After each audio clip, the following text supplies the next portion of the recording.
bem-vindos ao The Talk and Talk Zone. O meu nome é Filomena Garcia e hoje temos a honra de receber o professor Joaquim Fernandes, que é do Porto, doutorado em História das Ciências, com uma sólida formação em História, licenciado e mestre em História Moderna, com uma dissertação focada na religiosidade e espiritualidade em Portugal no século XVII.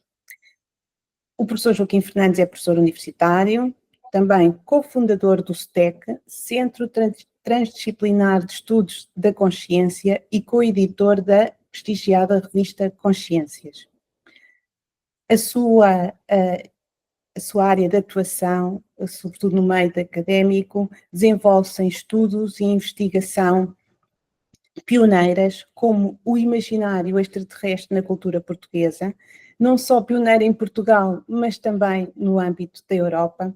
Ou seja, o professor tem desenvolvido todo o seu trabalho com um certo arrojo e iniciativa em explorar temas inovadores que, de alguma forma, ainda são vistos com desconfiança, quer pela sociedade, quer pela comunidade científica.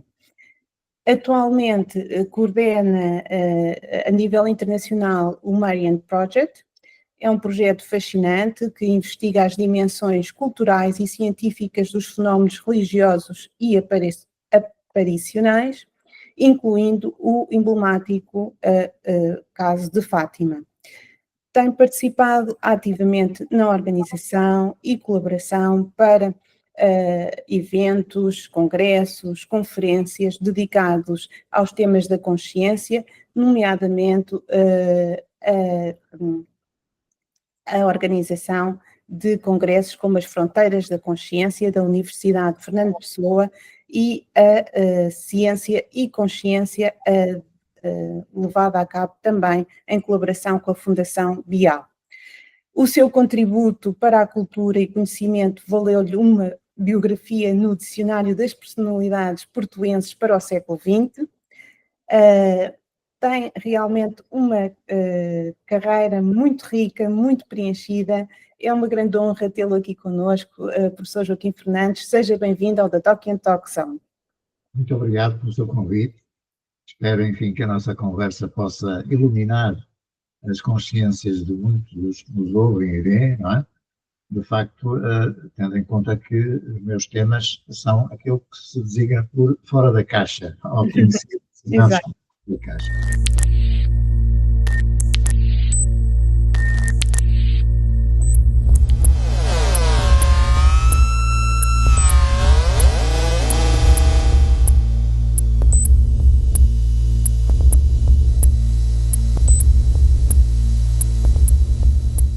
Bem, felizmente agora, mesmo no âmbito académico, a situação vai se alterando, porque temos, digamos, muitos bons companheiros de estrada, como nós dizemos, não é? Ou companhão da route, como dizem os franceses, que nos vão acompanhando nessas nossas dissertações, e daí ter sido possível, como eu disse há bocadinho, muito bem ter mencionado, a fundação do Centro Transdisciplinar de Estudos da Consciência, onde, por exemplo, também está partilhando os nossos trabalhos do professor Mário Simões, que com certeza que já teve a ocasião de auscultar e de falar, não é? Portanto, digamos que este é um ponto de partida muito interessante, muito desafiante também, mas também ainda muito controverso, obviamente, não é? Porque toca muito de perto com as convicções mais íntimas, mais pessoais de cada um de nós, independentemente de sermos, enfim, investigadores, académicos ou pessoas comuns, não é?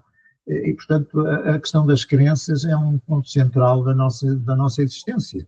E tudo o que tem a ver com a crença é uma matéria muito sensível, e veja-se tudo aquilo que hoje no plano internacional está, digamos, a efervescer, não é? De facto, no fundo, tudo aquilo que nós estamos a viver hoje tem essencialmente a ver com as crenças específicas e os conflitos que daí resultam, não é?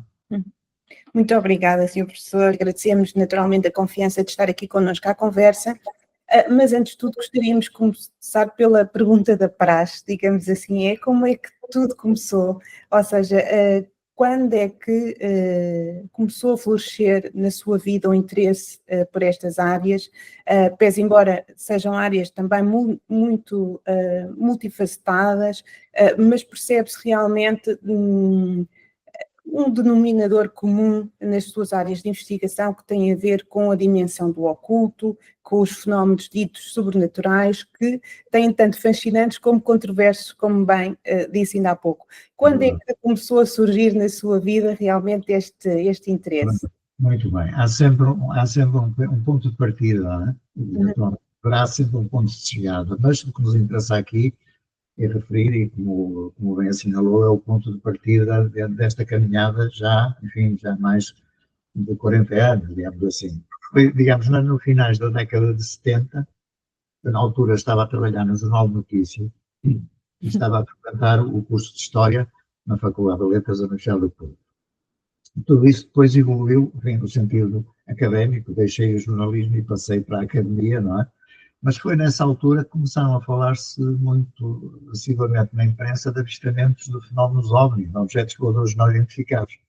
Eu aí comecei a ficar atento, que ia passar qualquer coisa de estranho nos céus, não é? Vamos lá ver. E comecei a interessar, comecei a acompanhar as notícias e comecei a acompanhar essencialmente os estudiosos estrangeiros, nomeadamente franceses. A escola francesa era muito importante nessa altura, o famoso grupo do Despertar dos Mágicos. Portanto, havia uma série de teorizações muito interessantes nessa época, não é? Que associava um pouco, digamos, a atualidade que estava a ocorrer nesta altura relativamente aos então falados discos voadores. Na altura ainda se falava em discos voadores, que depois, passado alguns anos, começou a ser denominado como OVNI, objeto voador não identificado, e, portanto, houve essa ponte, digamos, da atualidade para a teorização de alguns mestres, nomeadamente no estrangeiro, que começavam a publicar obras que eu tive, naturalmente, a avidez de consultar e de adquirir. Não era muito fácil, porque era preciso importá-las do estrangeiro, nomeadamente norte-americanos, enfim, muitas outras referências, não vale a pena estar aqui a ser exaustivo, mas, digamos, foi por este contacto entre a atualidade noticiosa e as referências que eu tinha de novos estudos que estavam a ser publicados no estrangeiro, nomeadamente em língua francesa e depois, naturalmente, em inglês, norte-americano, que eu fui contactando com autores e fui, digamos, me envolvendo cada vez mais nesta dinâmica. Dinâmica é essa que se ampliou e reforçou mais convictamente com a minha passagem para a universidade. Portanto, foi aí, digamos assim, que se consolidou um pensamento de, vamos lá ver o que é que se está a passar aqui. Há qualquer coisa que está aqui a passar em cima das nossas cabeças, não é? E não é de hoje. Essa é uma conclusão que eu depois retirei, não imediatamente, mas passado alguns anos, de algumas leituras, de muitas consultas, etc. Portanto, aqueles famosos objetos voadores não identificados que andavam a passear pelas nossas cabeças não eram, afinal, uma descoberta desses nossos dias, da contemporaneidade. Era algo que já se tinha repetido nos céus de outras culturas, de outros tempos e de outros espectadores, crentes ou não crentes. No caso concreto das crenças, obviamente, estavam, digamos, na base de muitas manifestações religiosas, nomeadamente no caso das aparições marianas e dos seus cultos. O caso mais flagrante é aquele que nós temos entre portas, que é o caso de Fátima, não é? Mas, obviamente, a fenomenologia dos casos marianos não começou em 1917, começou muitos séculos atrás, e é essa a investigação que eu tive a ocasião, nestes últimos anos, de ter reunido e que tenho publicado, digamos, em partes, essa dinâmica histórica relativamente a sucessos anteriores a Fátima, e que não acrescentam nada de novo, repetem apenas uns arquétipos que nós, no fundo, conhecemos e estabelecemos e que eu defino nos meus trabalhos, não é? E já lá vamos, falaremos deles com um pouco mais de detalhe, mas, Sr. Professor, quando é que então, ou seja, foi na sua entrada para o meio académico que esse interesse ou essa paixão passou a constituir uma verdadeira inquietação e uma forte motivação para avançar para a investigação científica? E utilizou aí uma palavra exata, inquietação. Inquietação. E o que eu gostaria de perguntar era se encontrou muitas resistências, bloqueios para levar adiante os seus estudos, ou se, pelo contrário, experienciou facilidades e colaboração, ou até mesmo ambas as coisas, não é?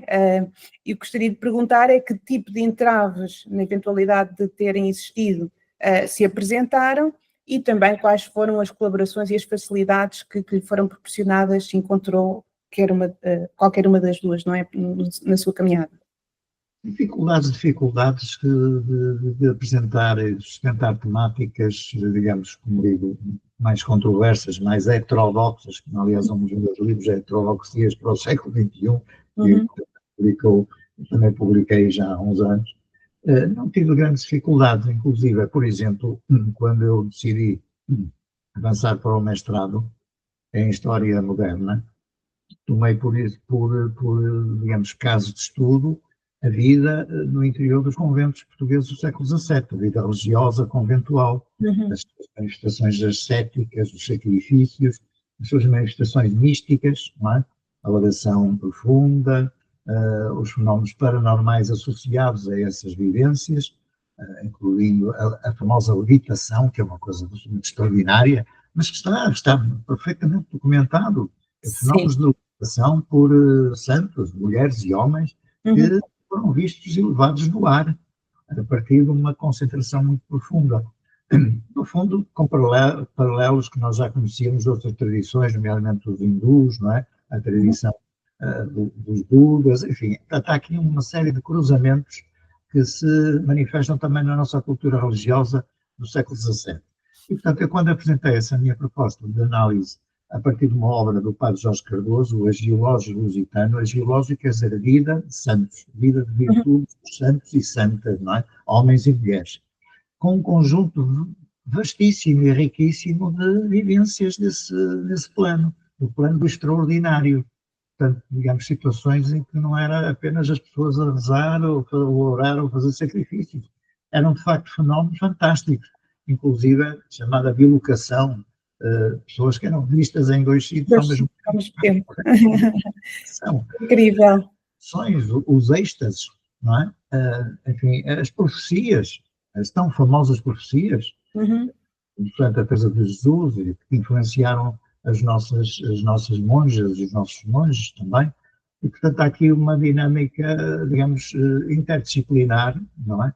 Que no fundo foram colocados, digamos, em espelho.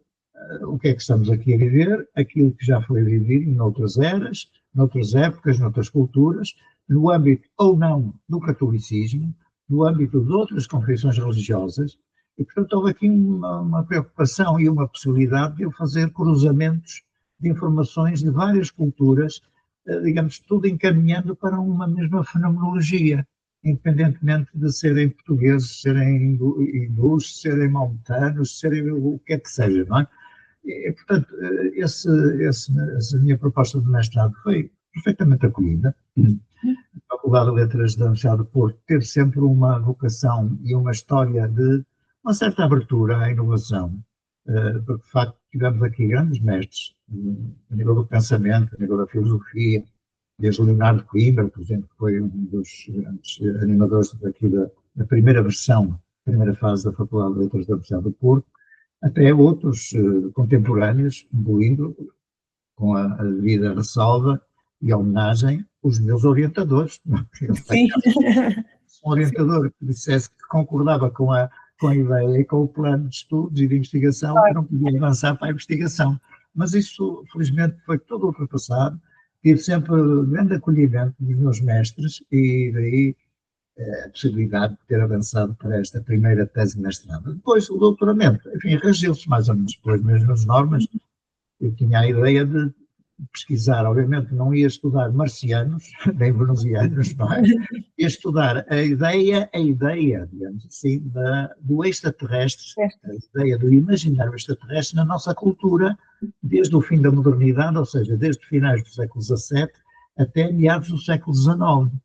Meados do século XIX porquê? Porque coincide com um fim da história da ciência e da astronomia, em que há um salto quase quântico fundamental dos conhecimentos relativamente ao que tínhamos até aí. E, portanto, eu decidi que ia parar exatamente aí em meados do século XIX, porque coincidia essa segunda metade do século XIX com descobertas fantásticas a nível da astronomia, que tinha a ver muito com o meu objeto de estudo, e, portanto, eu não queria ultrapassar essa barreira, não é? Na segunda metade do século XIX já temos a descoberta dos satélites de Marte, por exemplo. Portanto, há uma série de coisas fantásticas que se descobrem, e eu tinha muito material para tratar até exatamente Sim. essa barreira de meados do século XIX, não é? Tinha uma variedade de pensamentos fantásticos que eu pesquisei nas mais diversas obras do mais diverso teor, desde o Tratado de Geografia e Astronomia já do século XVIII, até à poesia, até à literatura, lato sensu, não é? Até aos tratados de ciências naturais, enfim, é uma série de variantes de disciplinas científicas que eu fui percorrendo, procurando pescar à linha quase, não é? Pequenos detalhes, pequenas afirmações e teorias e teses e ideias acerca daquilo que eu queria recolher, que era o que é que os portugueses e os portugueses cultos pensavam entre o século XVII e o século XIX, da ideia do ET, do extraterrestre. E é uma série de nuances, uma série de ilações e de interpretações que estão contidos nessa mesma ideia, o mesmo conceito de extraterrestres, não é? Porque é muito vasto.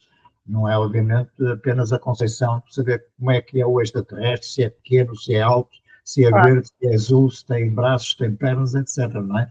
É a própria concepção de estarmos ou não sozinhos no universo. No universo. É o grande ponto de partida, não é? Foi o grande ponto de partida da minha tese de doutoramento. E foi um verdadeiro trabalho de ourives, esse que fez, naturalmente. E a que conclusão é que chegou? O que é que estava no pensamento dessa época relativamente a esta realidade que estudou? Acabei de publicar o essencial da minha tese numa obra chamada Moradas Celestes. Muito bem. Esta captura fantástica de um túnel de anjos e entidades luminosas, que é uma coisa fabulosa, uma capa belíssima, e que foi editada já há uma boa dúzia de anos. Não foi nada fácil, porque, obviamente, estes temas, e nomeadamente os que são oriundos de teses académicas, não são digamos, não são apelativos do ponto de vista comercial, não é? Não é propriamente vender, enfim, ideias feitas, prontas a utilizar, etc., ou ideias mágicas que as pessoas possam recorrer. Não, isto digamos, é um trabalho de elaboração muito complexo. Eu tenho na minha bibliografia final, tenho mais de 1000 títulos, 1000 referências, é uma coisa que não é nada. Mesmo, uma vida dedicada realmente à partilha de conhecimento. Complexa e muito morosa, como disse, que me, digamos, envolveu durante cerca de uma década nas principais bibliotecas nacionais, obviamente, principalmente a Biblioteca Nacional de Lisboa, a Torre do Tombo, a Biblioteca Municipal do Porto, que é muito rica em publicações periódicas e que me forneceu muitas pistas. E, portanto, tudo isto para lhe dizer que isto é um trabalho de sapa moroso, que cansou muito os meus olhos e a minha cabeça.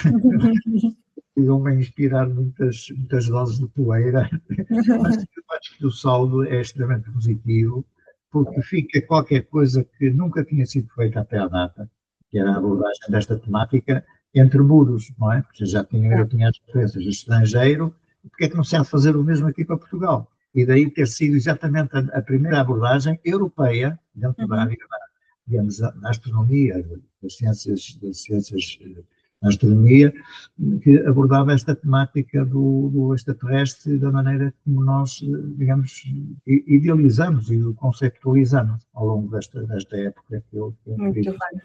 Muito bem, e colocaremos aqui informação sobre a vasta bibliografia do professor Joaquim Fernandes na descrição deste episódio, para quem desejar consultar, porque realmente é muito interessante, quem gosta destas temáticas, poderá realmente ter aqui a oportunidade de trazer ainda mais conhecimento sobre todos estes assuntos, mas...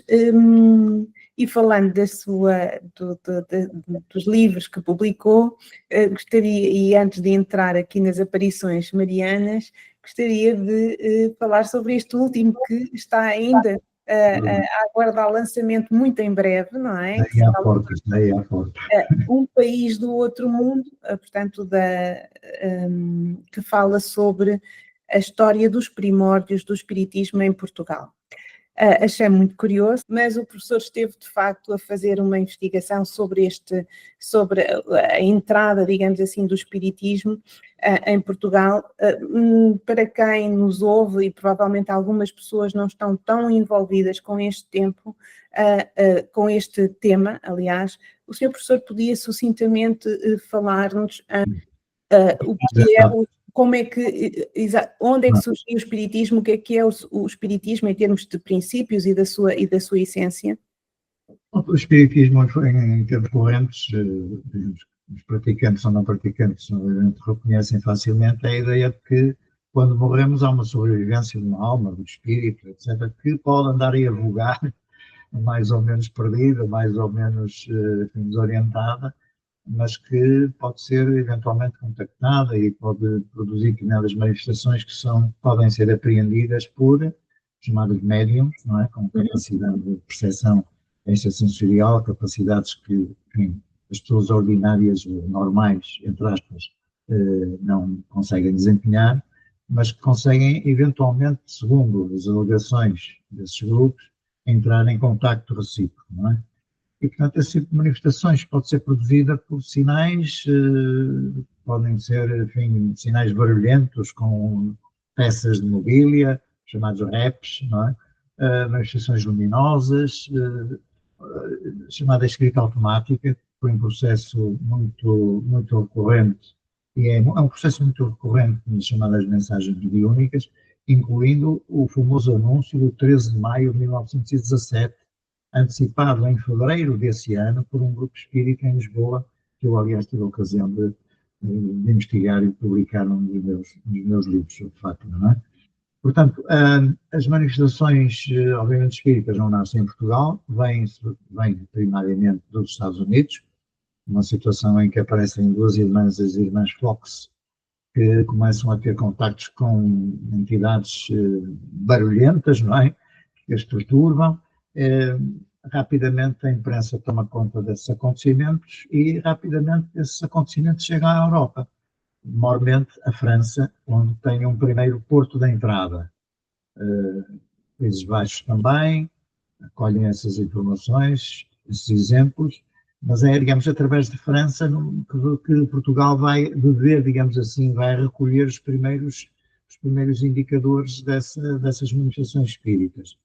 E, desde logo, em meados do século, da década de 40, temos um caso muito interessante de um político, exatamente, Costa Cabral, que foi chefe do governo monárquico, enfim, ainda antes, dentro do liberalismo, da regeneração, ou seja, da fase da segunda metade do século XIX, onde há, digamos, governos eleitos democraticamente, sujeitos a sufrágio. Nessa altura, Costa Cabral era um ditador, mas era um homem ligado à maçonaria, era um maçom. E foi exatamente em casa dele, no seu palacete, que começaram as primeiras sessões com as famosas mesas girantes, não é? As mesas pé de galo, são hoje reconhecidas, com a invocação de espíritos, de mortos, não é? Portanto, exatamente as primeiras manifestações oficiais estão registadas como tendo sido feitas em casa do Costa Cabral, nosso primeiro-ministro, por volta de 1840, 45, por aí. Depois há uma evolução, obviamente, começam-se a constituir grupos sempre muito liderados pelos homens da maçonaria. Portanto, a maçonaria ocupa-se, interessa-se de imediato por este novo tipo de fenómenos, vai dar origem depois a primeiros grupos consolidados em Lisboa, onde começam a entrar já alguns homens da ciência, curiosamente, enfim, nomes associados a gente das ciências naturais, a gente da medicina. Há um grupo por volta de 1890 que é comparticipado por médicos, por engenheiros, que começam a fazer experiências, começam a testar, digamos, com um espírito científico, ou seja, de experimentação, saber o que é que se passa por trás disto. Será tudo aldrabice? Será tudo mentira? Será tudo forjado? Ou haverá qualquer coisa de genuíno? E, portanto, foi um entendimento muito interessante, com um espírito científico muito interessante, que há alguns grupos em Lisboa, ligados inclusive à Faculdade de Medicina de Lisboa, alguns médicos, começaram a testar estes fenómenos com médiums. Curiosamente, boa parte dos médiums mais importantes e mais reputados da época eram atrizes do Teatro Dona Maria. Podemos dizer que nessa altura o Teatro Dona Maria foi um alforje, digamos assim, um viveiro de médiums, realmente mulheres, senhoras, não é? Que foram, digamos, trabalhadas e investigadas por esse primeiro grupo de experimental que surgiu em Lisboa. E depois, digamos, a política tomou conta deste fenómeno. Porquê? Porque havia uma associação da maçonaria aos fundadores da Primeira República Portuguesa, não é? Manuel da Arriaga, Afonso Costa. Então, Afonso Costa está perfeitamente identificado como um grande explorador, se quisermos assim chamar, dos fenómenos espíritas, porque ele teve um filho que morreu precocemente e ele ficou completamente alucinado e tentava, por todos os meios, comunicar com o espírito do filho que tinha falecido. E, digamos que interiorizou essa doutrina, compartilhou-a com outros dos seus membros, e sabemos hoje que, de facto, boa parte do diretório do Partido Republicano era simultaneamente maçom da maçonaria, e era praticante do espiritismo. Portanto, digamos, etapas muito rápidas, só para descrever, de facto, a influência e a importância desta doutrina a nível político, a nível ideológico, a nível, no fundo, da nossa cultura política, se quisermos, não é? Sim, sim, sem dúvida, e provavelmente também mais um trabalho seu pioneiro, porque realmente estamos a falar...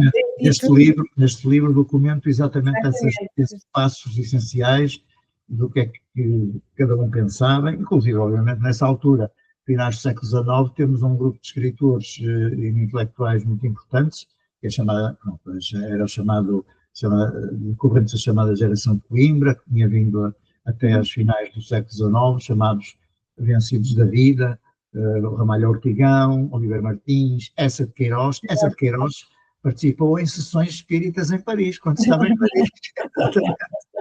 Ele não ficou convencido, mas ainda hoje sabemos do espólio dele. Ele trouxe de Paris uma mesa pé de galo, que consta hoje do espólio da Casa do Museu de Queiroz. Portanto, os nossos intelectuais, como os citados, manifestaram desde logo interesse em explorar essa novidade, porque no fundo isto era uma novidade, não só em termos, digamos, de interiorização, de espiritualidade, para aqueles que acreditavam, para aqueles que tinham necessidade de acreditar que era possível contactar os seus falecidos, não é? Enfim, as pessoas que tinham perdido, mas também digamos assim, um outro nível de autêntica moda, autêntica loucura, que foi exatamente a experimentação das mesas pé de galo nas sociedades, por exemplo, de Lisboa e do Porto. Foi muito interessante essa modalidade, não é? Todos queriam copiar, todos queriam experimentar se a mesa respondia, etc. Portanto, essa parte está documentadíssima, tem aspectos, obviamente, anedóticos também. Claro. Há muitos cartoons, há muitas anedotas gráficas sobre essa matéria.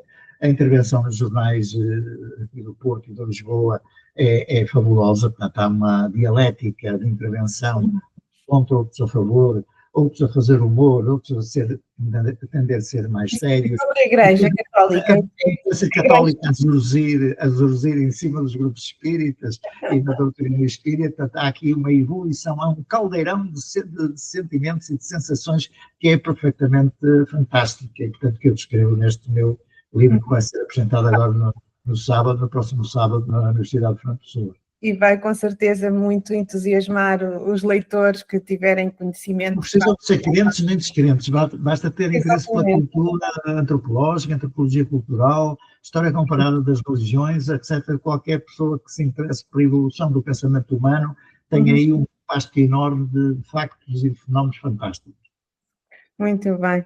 Sr. Professor, vamos então agora avançar para um dos temas que poderemos dizer que é o central desta nossa conversa, até porque estamos no mês de maio, portanto, o mês onde se iniciam as festividades de Fátima, do Milagre de Fátima, portanto, é uma celebração religiosa que tem lugar no santuário da Nossa Senhora do Rosário, em Fátima, e consta, podemos dizer, sem qualquer problemas, que consta entre os mais significativos eventos religiosos, não só em Portugal, como também no mundo inteiro, atrai milhões de peregrinos anualmente, as comemorações das aparições, portanto, são marcadas por...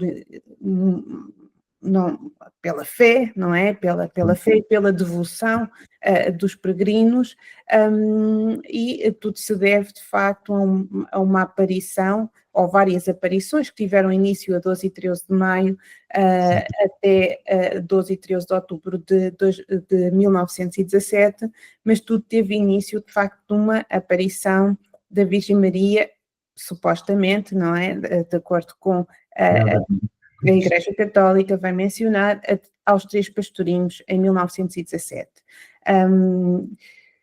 O professor Joaquim Fernandes decidiu realmente avançar para uma investigação, tendo como uma tese a relação entre este fenómeno e ovniologia.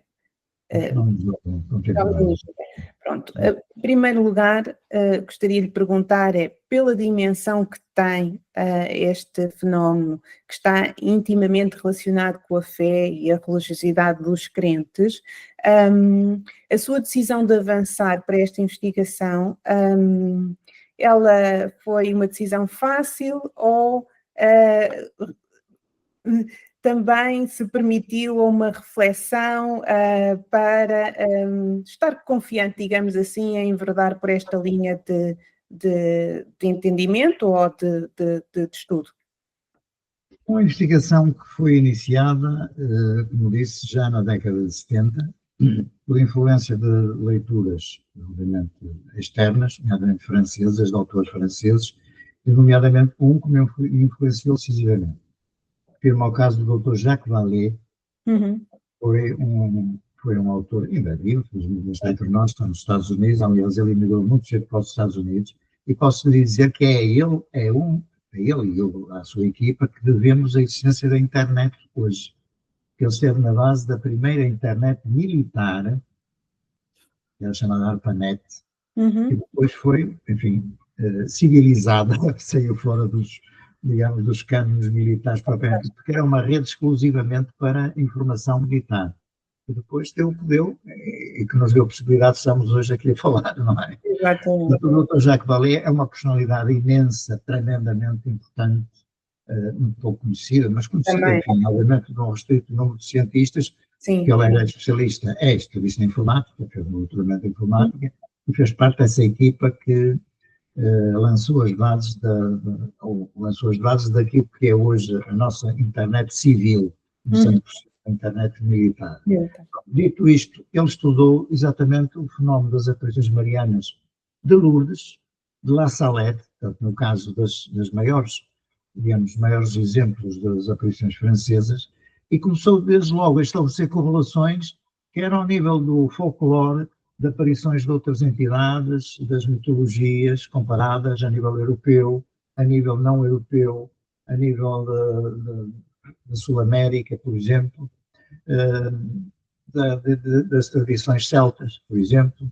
Ele começou a tratar paralelismos muito curiosos que me despertaram desde logo o interesse. Está aqui qualquer ponta que tem que ser levantada em relação a Fátima. Portanto, Fátima não aconteceu por acaso, nem é caso único. Não é filho único na matéria. Há aqui uma rede inextrincável ainda de articulações e de dependências que tem que ser investigada. E aí comecei exatamente a tratar, tive a ocasião de propor a investigação, a investigação inicial foi feita por mim e pela minha falecida colega, a doutora Fina da Armada, com a qual produzimos os primeiros livros que saíram exatamente nesse início da década de 80 e que deram exatamente uma perspectiva completamente diversa dos fundamentos, das possibilidades de interpretação das raízes desse fenómeno chamado aparição mariana. Ao fim e ao cabo, a ideia que nos ficou a nós, e continuamos, obviamente, eu continuo a defender, e nessa altura defendemos-la os dois, não é? foi que as aparições marianas são apenas uma feição diversa das modernas aparições de entidades ditas extraterrestres, digamos que conjugadas com os nossos costumes, adaptadas ao nosso modelo de vida, revestidas de determinadas características que possam ser reconhecidas por nós hoje como alguém que vem de fora da Terra, ou que não é propriamente nativo da Terra. E que as aparições marianas podiam não ser propriamente, digamos, uma intervenção do céu do catolicismo, das suas figuras maiores, obviamente, mas simples representações usadas para alguém, ou esse algo, se aproximar de nós sem haver grandes conflitos. Ou seja, quando eu quero me aproximar de um estranho, se calhar posso ter que vestir-lhe a pele para ser reconhecido, para ser adotado facilmente a minha mensagem. Portanto, dá a ideia que, é a minha perspectiva, mas isso não ofende ninguém, nenhuma crença. Aliás, é preciso dizer que a questão do culto de Fátima não faz parte das obrigações das crenças católicas. O católico só é obrigado a crer no Evangelho, nada mais. As aparições são revelações privadas que não comprometem nenhum crente católico ou cristão. É preciso assinalar isto e que fique muito claro. Portanto, o que se passa em Fátima é uma revelação pessoal, é uma crença pessoal da pessoa para com a entidade que se venera, mas nada tem a ver com obrigações de crença do catolicismo.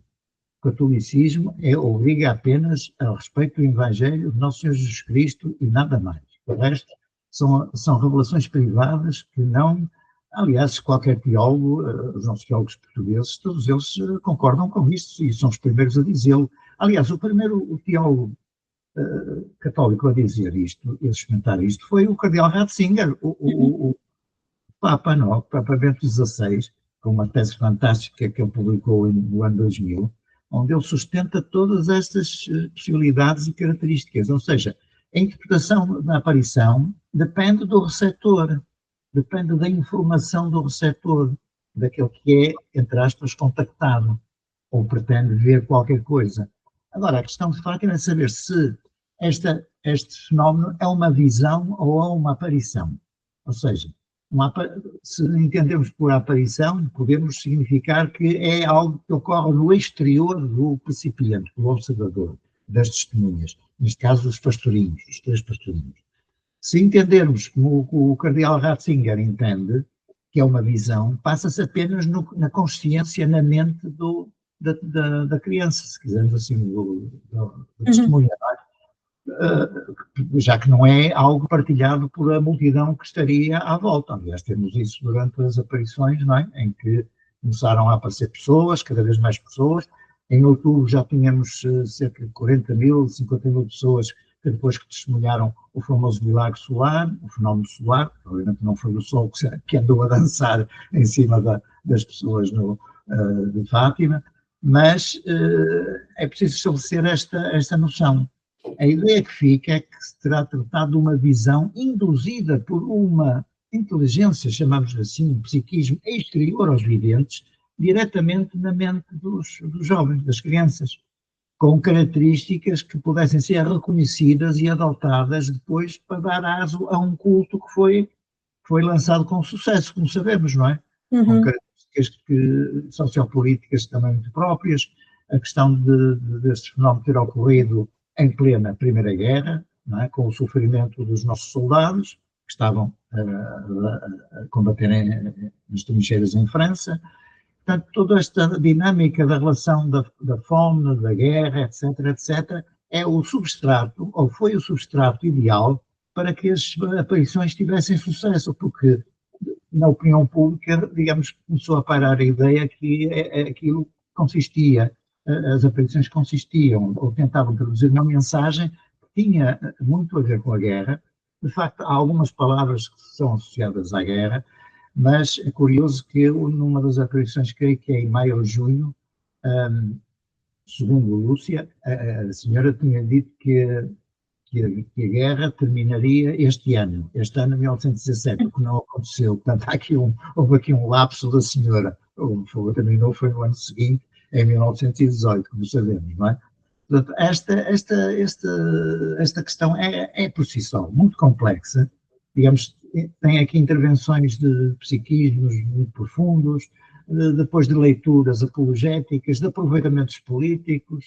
A Igreja Católica nessa altura estava em muito maus lençóis, estava em conflito com a Primeira República, maçónica, que tinha atacado a instituição da Igreja Católica, os seus bens eclesiásticos foram todos, digamos, nacionalizados, laicizados, etc. Portanto, digamos que assim, a oportunidade para haver, digamos, uma série de, uma espécie de contra-ataque de aproveitamento por parte da Igreja esteve aí em 1917, no curso das aparições.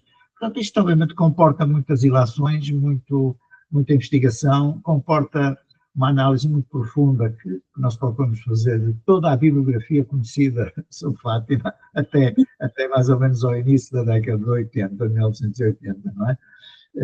Mas, sobretudo, a consulta dos arquivos originais do Santuário de Fátima, que foi qualquer coisa que nós, no caso concreto, a minha colega a doutora Afinada Nada, teve a ocasião e foi a primeira a ser-lhe concedida a autorização para consultar os documentos originais, os questionários, os interrogatórios originais aos videntes, feitas pelos primeiros investigadores, os padres, não é?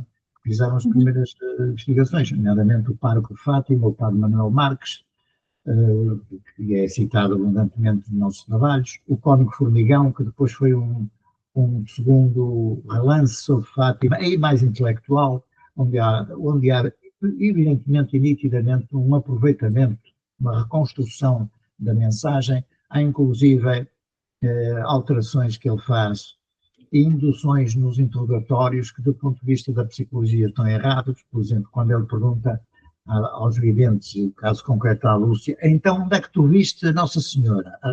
Um interrogatório sequer neutro não pode induzir a resposta na pergunta, não é? Claro. Podia ter dito, então o que é que tu viste no sítio tal? Ou quem é que tu viste no sítio tal? Mas do material analisado pelo professor Joaquim Fernandes e pela sua colega Fina da Armada relativamente aos relatos dos jovens, nomeadamente dos pastorinhos, que descrição é que faziam relativamente àquele ser que estavam a visualizar, que vos levam também, não só em relação à duração das aparições, mas também o milagre do sol, que foi um avistamento, digamos assim, bastante, digamos, com a presença de muitas pessoas e a verem objetos voadores, enfim, tal milagre do sol, mas relativamente ao ser e à entidade que se apresentava, para além de falar de questões relacionadas com a vida do país na altura, havia outro tipo de mensagens que dedicadas àquelas pessoas, que fizessem sentido na vida daquelas pessoas, e havia também uma própria, esse tal revestimento que pudesse induzir a essa associação a Nossa Senhora? Havia motivos particulares, por exemplo, a Lúcia, que era a mais consciente, ela já tinha 12 anos, portanto era mais crescidinha, digamos assim, levava sempre recados de pessoas que estavam doentes e que pedia à senhora para as curar, etc. Aquela relação particular, não é, de devoção, se ela fizer isto eu curo, se fizer aquilo eu também a curo, mas um ponto que focou há bocadinho é a questão da representação, de facto, inicial das crianças, tem muito pouco a ver com a imagem consagrada e arquétipa que está consagrada no santuário e em todas as basílicas marianas de todo o mundo e todas as nossas igrejas e capelas que têm representações de Nossa Senhora de Fátima. Porque, de facto, a descrição inicial que foi feita ao Parque de Fátima, Manuel Marques, descreve uma menina, não é? Com cerca de 1,20 m, com um vestido que pouco passa dos joelhos, com uma auréola, uma espécie de bola luminosa entre as mãos. Portanto, há aqui pequenos detalhes, pequenos grandes detalhes, que fazem toda a diferença relativamente à imagem que depois foi reconstruída pelo arquiteto Tadinha, aqui da Escola de Braga, que acabou por ser consagrada como a representação oficial da Senhora em Fátima, e que hoje se mantém, obviamente, a Igreja Católica, e nomeadamente o Bispo de Leiria não tem nenhuma razão para estar a alterar agora, em função da descrição que foi feita originalmente da entidade aparecida, ou sentida, ou percebida, ou sentida mentalmente por Lúcia, não é? Porque é evidente que é preciso dizer aqui que até setembro as pessoas que se foram aglomerando em torno da azinheira e dos três videntes não ouviam nem percebiam nada do que é que Lúcia estava alegadamente a receber. As informações, ouviam ela a dizer qualquer coisa para o sino da azinheira, que era uma pequena azinheira, um pequeno porte, não é? Mas não ouviam a réplica, obviamente, da dita visão, não é? Portanto, digamos, os aspectos mais concludentes que nós retiramos aqui da participação popular são uma série de testemunhos de objetos voadores que se fazem notar já em setembro, isso é muito importante, em setembro, a aparição do 13 de setembro, já comporta 20 mil pessoas, ou coisa parecida, não é? Inclusive padres, seminaristas, etc. E nós, no nosso livro, recolhemos um depoimento de 2 padres que assinalaram no céu a presença de um globo luminoso. O globo luminoso não era o Sol, nem a Lua, nem nada de coisa, era um globo luminoso. Globo. E eles próprios disseram que seria o transporte da senhora. Isto é uma coisa... Isto é palavras textuais, não inventamos nada, isto está declarado, está registado. Os próprios padres assinalavam no céu a presença de um objeto que, diziam eles, teria sido para transportar a senhora. Isto é uma coisa absolutamente fascinante, não é? Portanto, isto dá aso às mais diversas interpretações e às aproximações que nós fizemos dos modernos objetos não identificados. O caso, obviamente, mais óbvio é o caso do 13 de outubro, chamado alegadamente Milagre do Sol, que obviamente não foi o Sol que saiu da sua órbita, que veio a dançar para cima da cabeça das pessoas à altura do Pinheiro, 30 metros de altura, parecida a estimativa que nós fizemos, mas obviamente algo que foi uma massa de energia que foi posta ali a circular, se quisermos, no nosso entendimento, por uma inteligência que estava a manipular todo o fenómeno e que fez produzir aquele fenómeno para, digamos, provocar o espanto, provocar a adesão massiva da população que estava ali naquele local. E com os consequentes efeitos físicos que nós registramos e que estão fisicamente comprovados e que podem ser aplicados em laboratório. Isto é que é mais fascinante e mais surpreendente. É que os efeitos que as pessoas sentiram na altura, calor, a secagem da roupa, porque minutos antes tinha caído chuva torrencial, estava o terreno todo encharcado, a roupa das pessoas completamente encharcada, e subitamente, de um momento para o outro, com a descida daquele objeto, o calor que ele provocou secou instantaneamente a roupa, como que se tivesse metido a roupa no micro-ondas.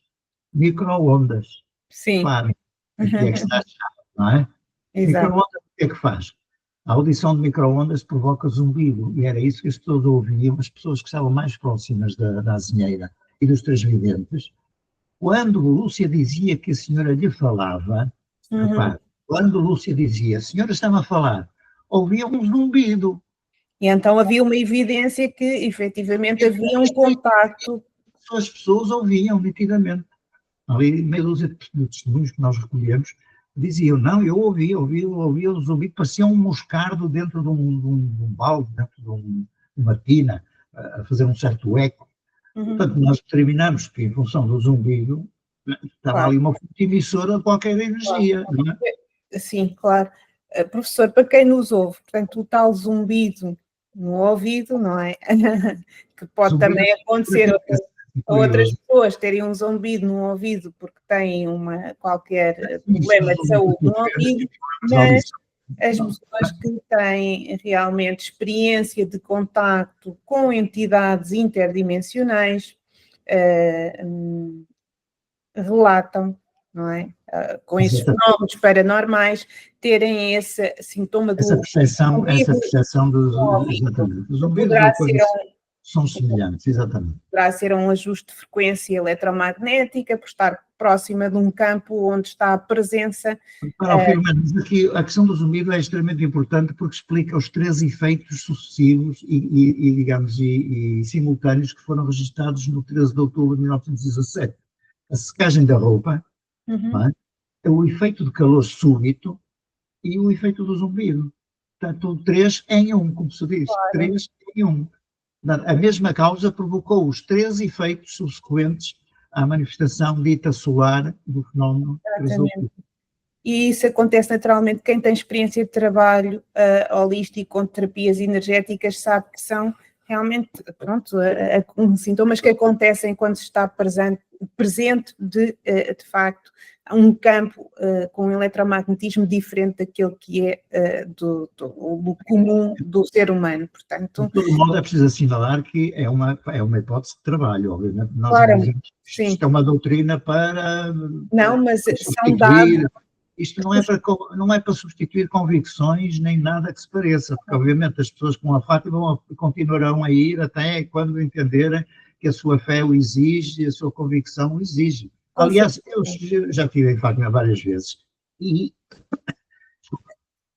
o local é de facto aprazível e é propício a grandes concentrações, lá está, concentrações de energia,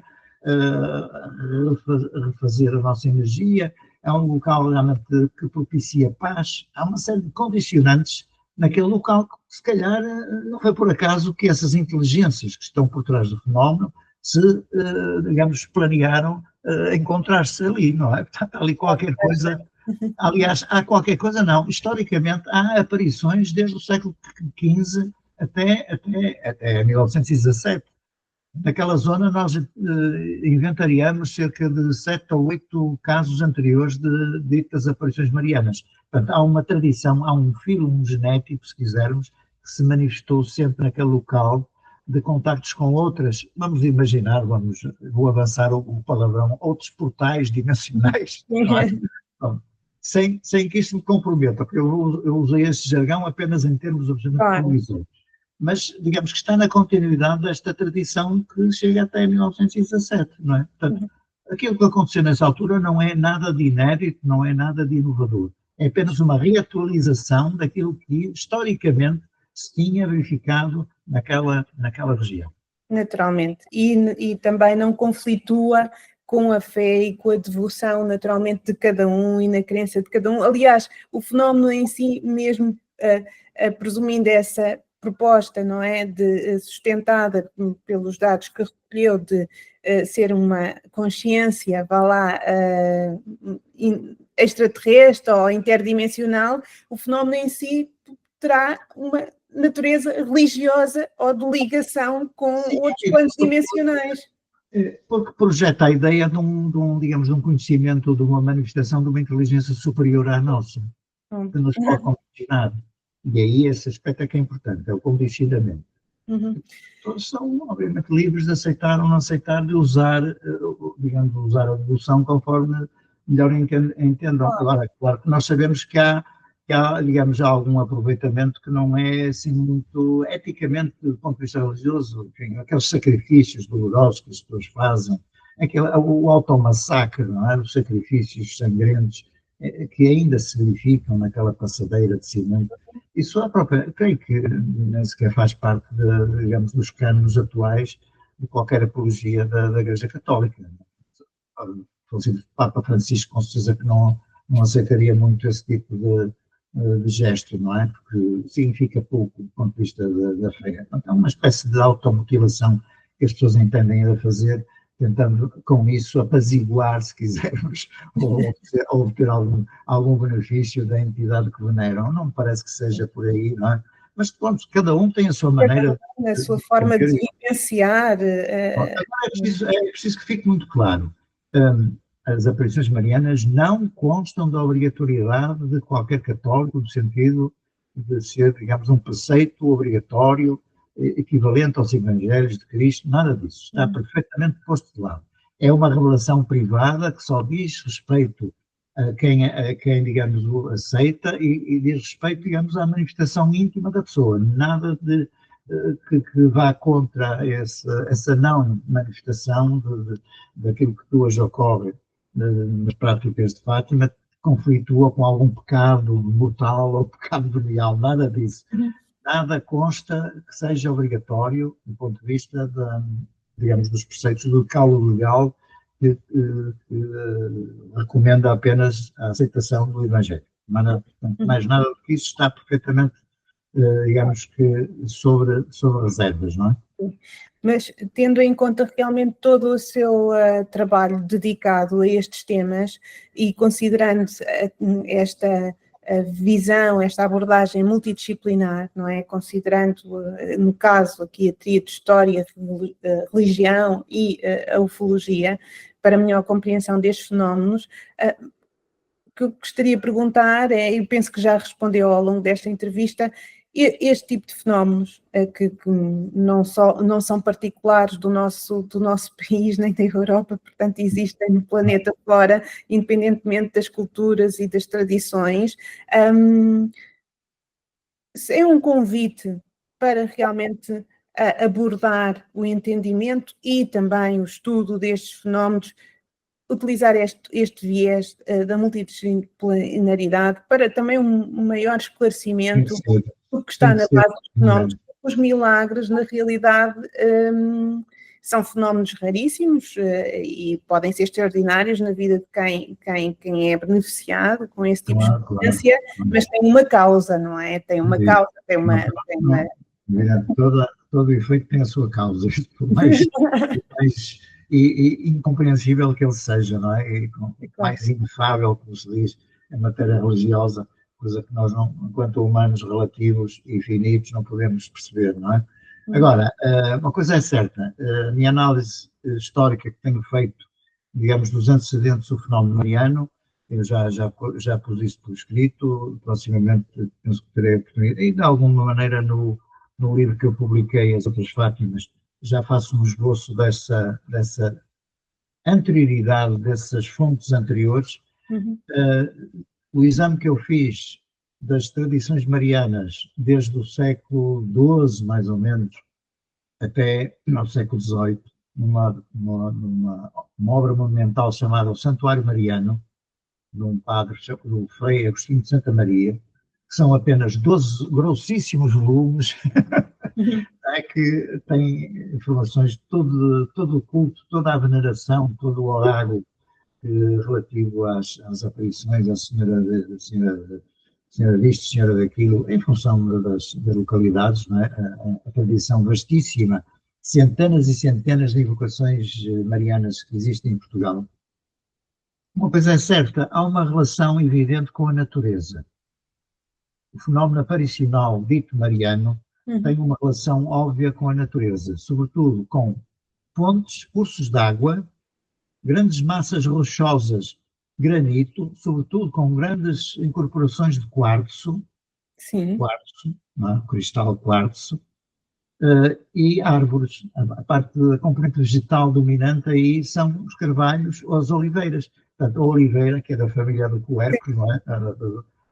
Portanto, cá está uma trilogia, uma outra trilogia bastante interessante, não é? Temos a água, temos a árvore, temos o rochedo massivo, quartzo, muito associado às aparições das imagens, nesse grande repertório que eu tive a ocasião de examinar, que, no fundo, retrata toda a tradição mariana em Portugal, os achados das imagens, as aparições propriamente ditas de entidades luminosas, sempre associadas a esse nicho da natureza, ou a esses nichos da natureza, o que nos remete para uma outra tradição, por exemplo, das deusas celtas, a tradição celta, não é? Portanto, dos carvalhos, por exemplo, dos druidas. Portanto, cá está a haver aqui um filo de continuidade, não é? No fundo, representações de qualquer coisa que já existiu antes, com outras designações, inclusive a Virgem Maria, sempre foi associada à deusa Ísis, não é? Enfim, desde os romanos até os fenícios, a tradição das deusas mediterrânicas, as deusas da fertilidade, tudo isso está contido, digamos, no filão das deusas mães, que por sua vez vêm de há 40 mil anos das deusas do Paleolítico, aquelas deusas muito barrigudas, as deusas antropígicas, que temos representações muito interessantes, qualquer pessoa na internet pode consultar, as deusas grávidas, não é? Portanto, há aqui uma continuidade fantástica, não é? Desde a pré-história até às civilizações do Mediterrâneo, às deusas da fertilidade, que depois desembocaram no cristianismo, na tradição de Maria, por sua vez transportou para o culto mariano esta concepção. Está a ver as relações e ilações que nós podemos retirar daqui. São múltiplas e ainda há pouco falou aqui da questão da relação com a natureza, podendo levar, obviamente, a também explorar esta questão das energias telúricas da Terra, não é? Serem propícias a este tipo de fenómenos. E pegando aqui nesta associação, passávamos para, digamos assim, um outro tema que tinha aqui também reservado para, muito brevemente, falar consigo, que tem a ver com a Gardunha. Portanto, que é com a Serra da Gardunha e os avistamentos OVNIs. Portanto, o senhor professor é um estudioso do fenómeno OVNI também em Portugal, e o que eu gostaria de perguntar é, porque esta região está muito relacionada com, ou seja, tem já um folclore local assento nos extraterrestres e nos avistamentos de naves, claro. E obviamente a cultura popular ela também tem a sua causa, não é? O que é que gerou... O entendimento do ET nas suas várias, digamos, versões e denominações, desde o marciano dos anos 50, não é? Até ao extraterrestre dos anos 80, 90, por força de quê? Da indústria cinematográfica. Já está os motivos que depois são reciclados pela cultura popular, que vem exatamente desses memes, não é? A reciclagem das novas designações. O ET hoje passa a ser já um ser mais dimensional ou transdimensional. Portanto, essa renovação de neologismos fazem parte do nosso vocabulário, não é? Aliás, eu tenho um artigo bastante elaborado sobre a evolução da tradição do marciano na imprensa portuguesa, desde os anos 50 até mais ou menos aos anos 80, que é quando depois passa a ser o fenómeno OVNI, em vez do disco voador, não é? Passa a ser o extraterrestre em vez do marciano. Portanto, esta nomenclatura reciclada em contínuo é uma das facetas da cultura popular, que é exatamente a capacidade que ela tem de se readaptar. Nós hoje temos, não é, nas redes sociais, os novos memes, enfim, os novos heróis, as fake news, aquilo que é possível hoje fazer com a inteligência artificial, enfim, um conjunto infinito de alternativas que dificultam a investigação, obviamente, porque complexificam o acesso digamos, à informação original. Gardunha é um desses casos. De facto, houve uma série de colegas na altura que fizeram digressões, fizeram acampamentos de observação no topo da Serra da Gardunha, registaram, de facto, alguns fenómenos luminosos, recolheram depoimentos interessantes de habitantes ali da zona, da aldeia, que remetiam para alguns casos curiosos que não seriam propriamente passagens de satélites, nem meteoritos, nem nada. Portanto, mas, de todo modo, para além disso, há toda a construção depois de uma mitologia local, que nos levou, inclusive, a alguns colegas nossos de antropologia e psicologia, foram, inclusive, a fazer uma investigação de campo nessa zona da aldeia, recolheram informações preciosas do principal protagonista, na altura o Sr. Américo Duarte, que era a principal fonte da observação, mas que, obviamente, ganhou depois ali um perfil de obsessão que era muito difícil de perceber onde é que começava a sua obsessão e onde começava a sua verdadeira observação. E obviamente, isso tinha que ser depois investigado junto de outras pessoas exteriores a esse personagem, não é? Portanto, de qualquer maneira, a Gardunha é um ponto excelente de observação do céu, isso não há dúvida nenhuma. Vê-se muitos satélites, vê-se os aviões todos a passar. Há um grande tráfego, porque é um dos corredores aéreos, não é? Quem vem de Lisboa e quem vai para Lisboa, todo o tráfego aéreo. E, portanto, há a possibilidade de alguma confusão, ou de muita confusão, com objetos comuns, conhecidos e terrestres. Não quer dizer que não tenha havido, ao longo destes anos todos, meia dúzia de situações que são difíceis de explicar e que se mantêm, por isso, na classificação de não identificados. Mas apenas isso. Não podemos, digamos, chegar ali por um carimbo se é extraterrestre, se é paraterrestre, se é intraterrestre, o que é que seja. Não é? Agora, nós podemos ir até aos limites das nossas capacidades. E foi isso que foi possível fazer ao longo dessas décadas, inclusive nós fizemos um dos episódios da série dos Encontros Imediatos que nós fizemos para a RTP2, caracteriza exatamente a situação da Gardunha, põe as pessoas a falar, mas muitas das situações são, como digo, são coisas prosaicas, comuns, são satélites, são passagens de luz de avião. Há ali um conjunto de coisas que são prosaicas e são comuns. Agora, que se constituiu à volta do tema um verdadeiro folclore, isso é evidente e acabou de referir muito justamente, não é? Portanto, continuará a haver ali uma polarização dos mais interessados, dos mais entusiastas, se quisermos assim. Agora, é preciso ter um espírito crítico para discernir e para separar o trigo do joio, daquilo que é possível ou não explicar. Ok, pronto. Há sempre aqui nesta relação, naturalmente, entre os fenómenos e a ciência, acaba por haver esta necessidade, não é, imperativa de trazer a demonstração para, obviamente, tomar uma posição sobre o fenómeno. Não basta a nossa boa vontade, a nossa visão, a nossa acuidade visual, é preciso instrumentação adequada, é preciso câmaras específicas, é preciso espectrometria, é preciso uma série de instrumentos que hoje felizmente existem e que é possível colocar no local para eventualmente fazer ali um rastreio, não é?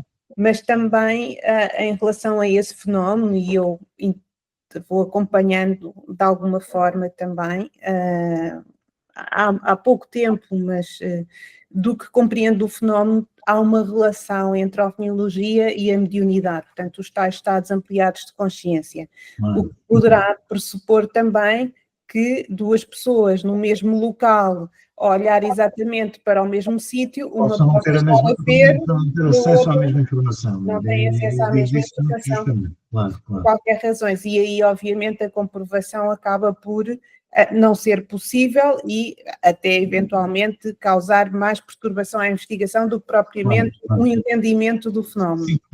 Sim, mas as duas coisas depois podem complementar-se, não é? Uma coisa, digamos, fornecer um determinado espectro e a outra informação mais pessoal, mais intimista, se quisermos, do ponto de vista da percepção extrasensorial, poder, digamos, fornecer outros elementos.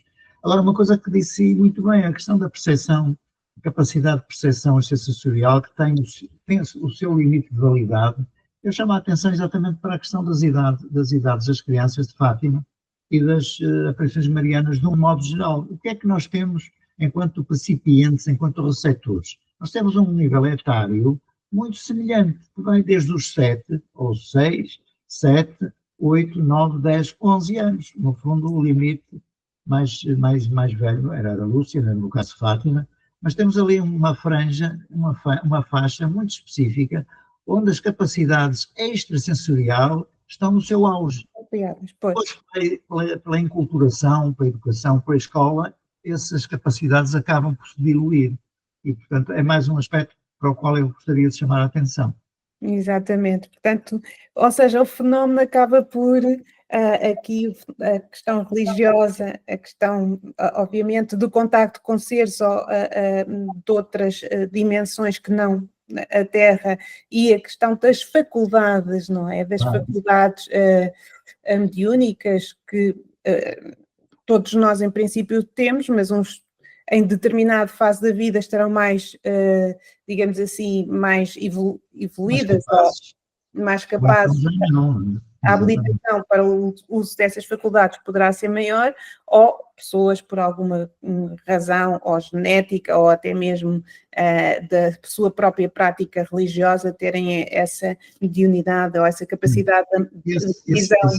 Esse aspecto individual e pessoal das capacidades de cada um é importante, mas depois há o outro que é a grelha cultural de cada época. Pois. A grelha ideológica, a grelha educativa, não é? A grelha das circunstâncias de cada um, no lugar de cada um. Lá está a questão da guerra, 17, a luta da Igreja contra a Primeira República, o maior ou menor grau de alfabetismo ou analfabetismo, o ser católico, o ser industriado na catequese ou não, não é?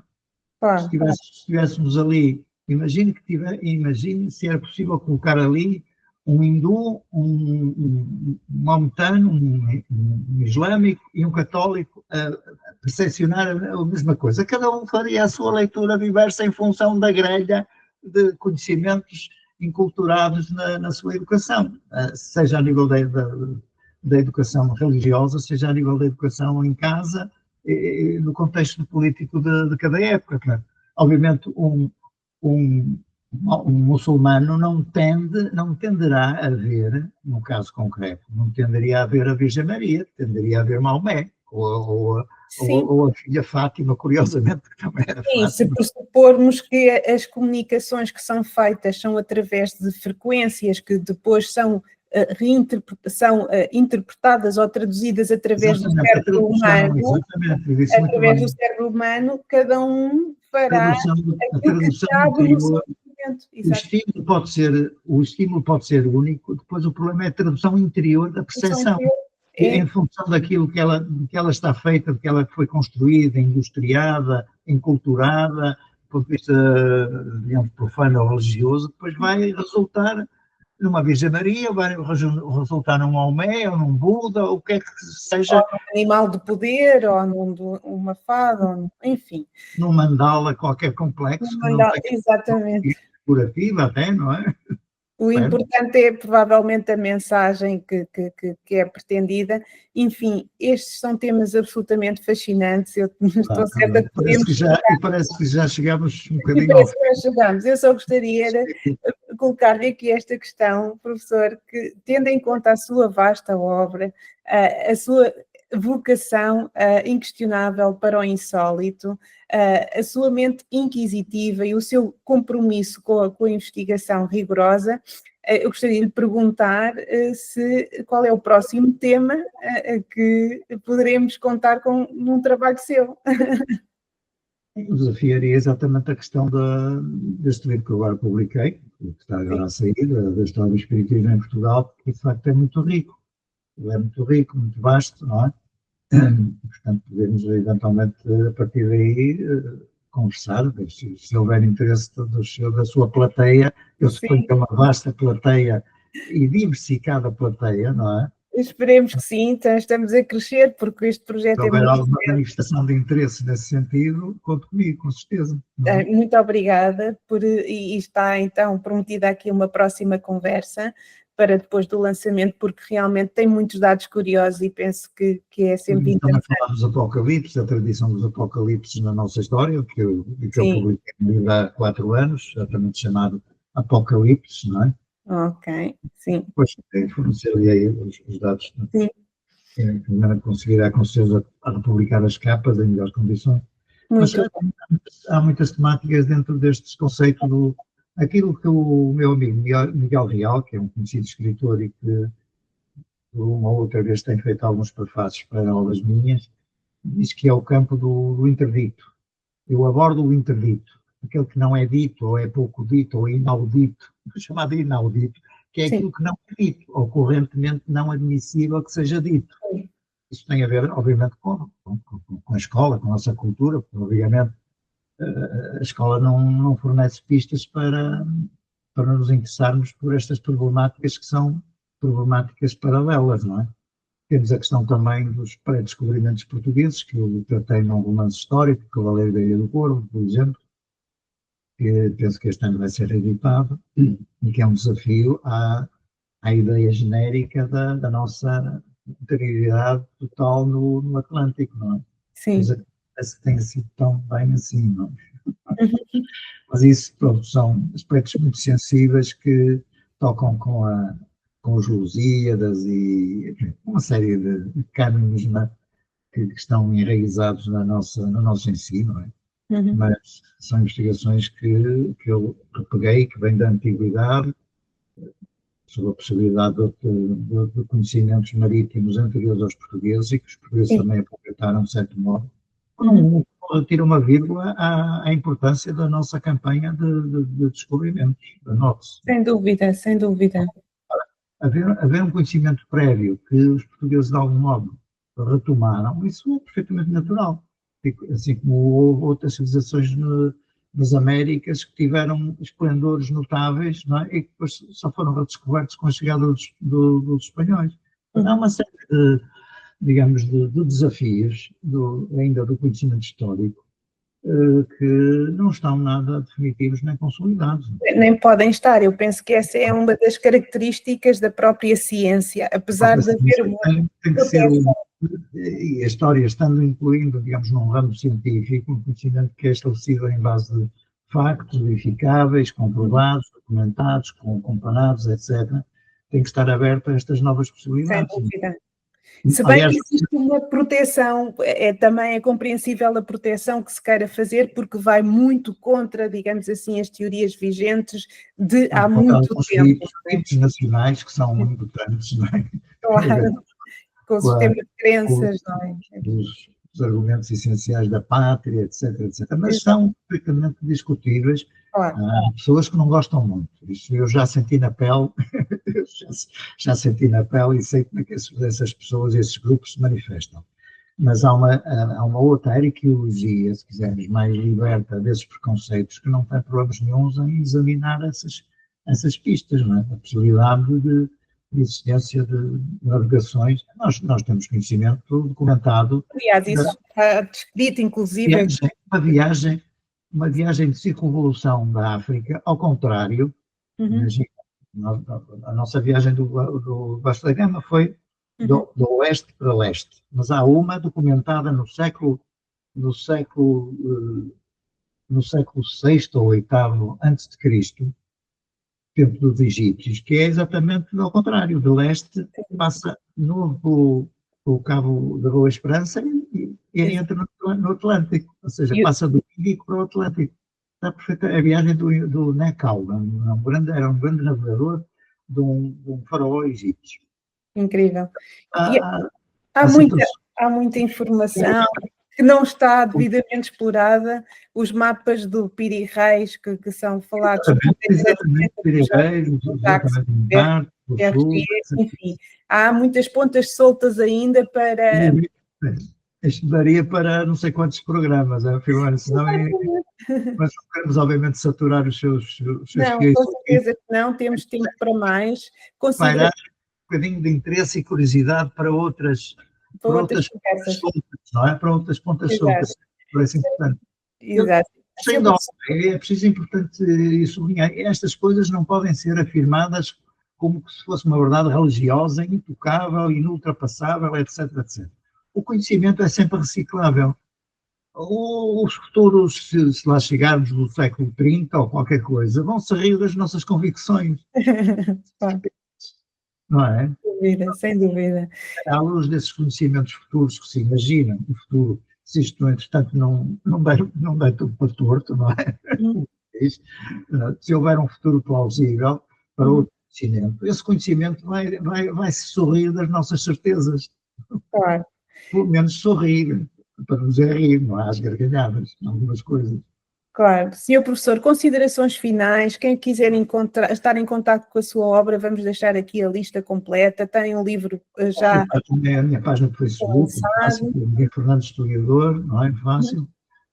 Pronto, e depois consultar eventualmente as possibilidades de acesso a este novo livro que vai sair dentro em breve, e que espero que motive muito boa gente. De facto, o tema em si é muito apelativo, toca com algumas convicções religiosas e não religiosas, e sem ser religiosas, mas do ponto de vista da cultura, da maneira como as pessoas assumem as novidades, da maneira como elas replicam essas mesmas novidades, não é? Como elas reagem, são de facto facetas fantásticas, mas que no fundo, digamos, funcionam sempre da mesma maneira, não é? O mimetismo, é a réplica, é o querer experimentar, para dizer mal ou dizer bem, ou ser convertido ou não ser convertido. Portanto, esta base é realmente fantástica e dá aso para muitas leituras e que depois cada um, obviamente, será de tirar e retirar as suas convicções. Muito bem.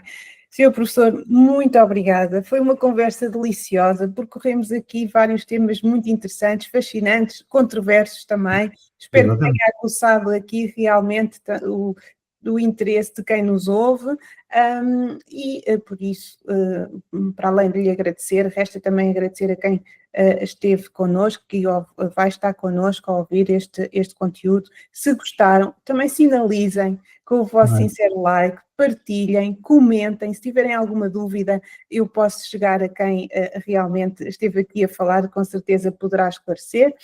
E desejo a todos uma ótima semana e despeço-me com muita alegria. Portanto, agradecer a gentileza e o tempo que perdeu comigo. é essa. Perdido, nós. Ganhámos todos. Obrigado pela sua simpatia e o seu acolhimento também. Muito obrigada e até breve aqui no The Talk and Talk Sound. Até breve.